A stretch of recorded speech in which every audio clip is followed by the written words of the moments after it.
Joining us right now is Pastor Donald Eason. He's the president of CURE. That stands for Center for Urban Renewal and Education. It's that letter E that really got my attention, because a renewal is a good thing to be trying when it comes to our public education in this country. Now, look, I talk about this all the time. We can talk about racism in this country all we want, but the real systemic racism that's still around, I believe, is in the public school system. Only in the public school system are Democrats really continuing to be willing to let it continue to fail, because they feel like, I guess, they have more allies in the teachers' unions. Now, not every city is as bad as Baltimore, but lately, even President Trump has been giving Baltimore as an example of what I was just talking about, because Baltimore recently found out that in 40% of their public high schools, there isn't one single student who is testing as proficient in math.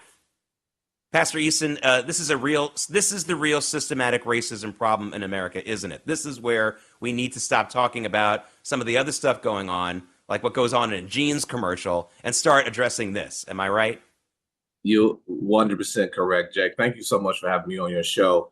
Education is a huge issue in our country, and I'm from Detroit.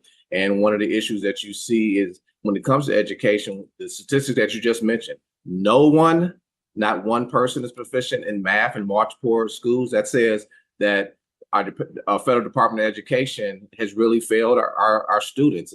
It started in 1979, and our scores have gone down since. And so it's not working for the American people, and parents are looking, and you can see why parents will be looking for a way out, because the school system is not working for them now in most school systems. You know, could it also, I mean, we're talking about policy, and I know you're mentioning 1979 when we created the Department of Education, and we'll talk more about the new leadership there in just a moment. But is this also about attitude more than anything else? The idea that people of all political stripes in this country seem to be okay with this.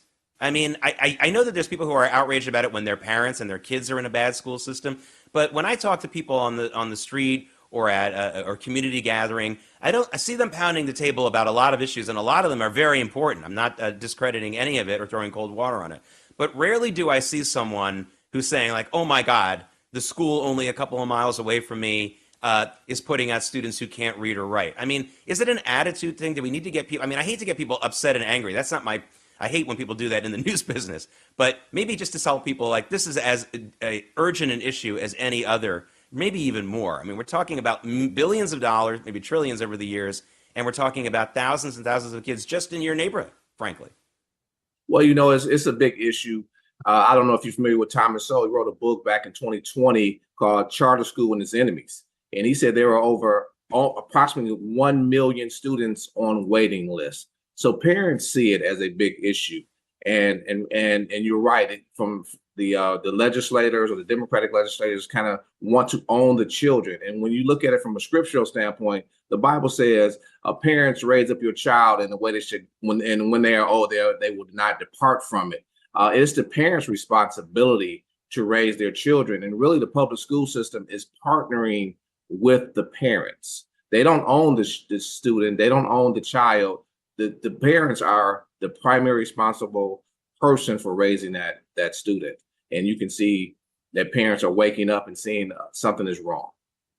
Yeah. I love debunking mainstream media myths and lies, and really mainstream cultural lies in this country. And one of them is that these school voucher programs that are basically just for red southern states, for religious fanatics. But let's talk about this brand new story out of New Hampshire. That's not a southern state. That's a state that's voted for Democrats in the presidential election. At least we think they have. There might be some chicanery going on there. That's another story. But New Hampshire has recently expanded the eligibility for certain families to get into a school voucher program. Guess what, Pastor Eason? It's sold out, oversubscribed in a minute.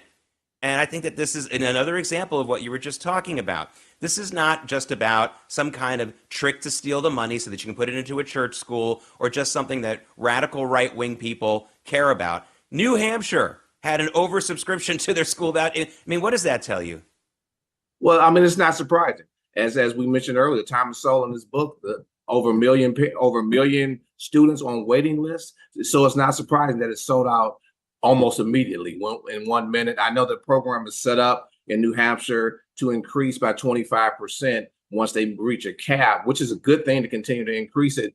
But parents will continue to look for options for their children to get a better education. That is one of the primary goals. Here in Detroit specifically, I know when you talk to parents, the number one thing is they want to put their students in safe schools as well. And so that's what that program also allows them to take them out of school that they feel is not safe and put them in a safe school. So I'm not surprised. Yeah, Pastor Eason, I'm not here to demonize people or demonize folks, but I'm sorry, you do have to talk about the hurdle here, and that means I have to talk about the teachers' unions in America, led by people like Randi Weingarten, and she gets demonized, and sometimes she deserves it, and sometimes she doesn't. But I wonder if this is even getting through their heads. Do they even understand the point of view of a parent? And the reason why I'm asking about the point of view of a parent is, I know the history of the teachers' unions in this country. And before the mid-1960s, they were not like an auto workers union or a factory union within that way. They are now. And what changed them was that in the mid-60s, here in New York, you started to have teachers getting attacked, often by parents. This was definitely a out of the ordinary thing, but of course it really galvanized these unions. They were being physically attacked in some cases.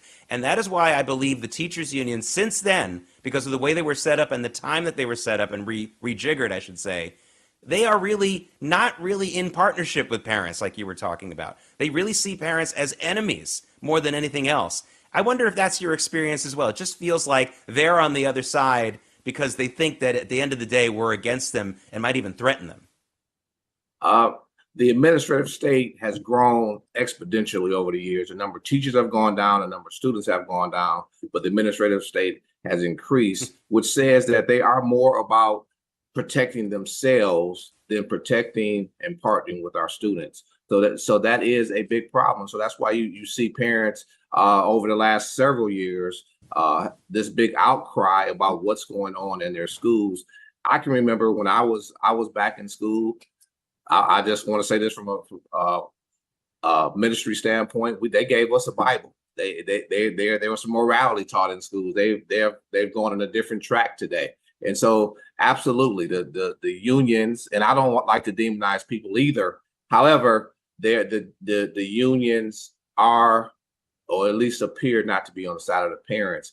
And since parents have the primary responsibility for raising their children, they're really partnering with the parents, or they should be partnering with the parents and listening to what the parents have to say and what they want. Pastor, let's talk about another person who's getting demonized these days, and that is Secretary of Education Linda McMahon. They're basically getting on her because they are dismantling, as we know it, the Department of Education and getting rid of a lot of the employees who, as you said, that department's been around since 1979, and our education quality in this country overall has not improved, certainly through no thanks to the Department of Education in those few cases or schools where it has improved. But you know what? She's being demonized, but here's what I see, because I've been following what she's been doing. I've been seeing her looking and visiting individual schools, alternative schools. So she's been doing that quite a bit, looking at some of them, including one not far from my home here on Long Island that is an amazing place called the Schoolhouse. She's doing a bunch of things like this. What would you tell her if you were in the room with her right now and say, here's what you should be also looking at?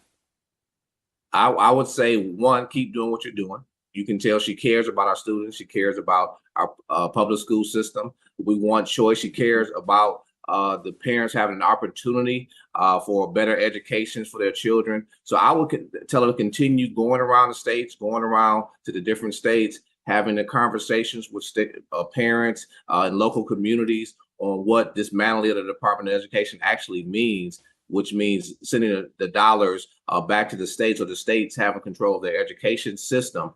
Before 1979, students were getting educated, so the Department of Education wasn't needed then, and I don't think it's needed now to the great extent it's being overrunning our states. States need more control in their schools because states know what they need. For example, here in Michigan, Detroit being at one time the auto industry capital of the world, well, what do our students need here? They need to learn in that area. In other parts of the country, let's just say Iowa, maybe it's farming. I don't know, but we just have to give more control back to the states because it's just hard to run education over the entire country from Washington, D.C. Yeah, I've always felt the Department of Education should be merged with the Department of Labor. Let the people who are experts on employment and jobs tell the schools some of the things that they might want to look into. Not force it, but let them know that this is where things are going. That's really what should also happen. Pastor Donald Eason, president of CURE, the Center for Urban Renewal and Education, thank you so much for joining us. We're going to have you back on real soon, hopefully to talk about some improvements in education in America. Thank you. Thank you so much, Jake. Thanks for having me.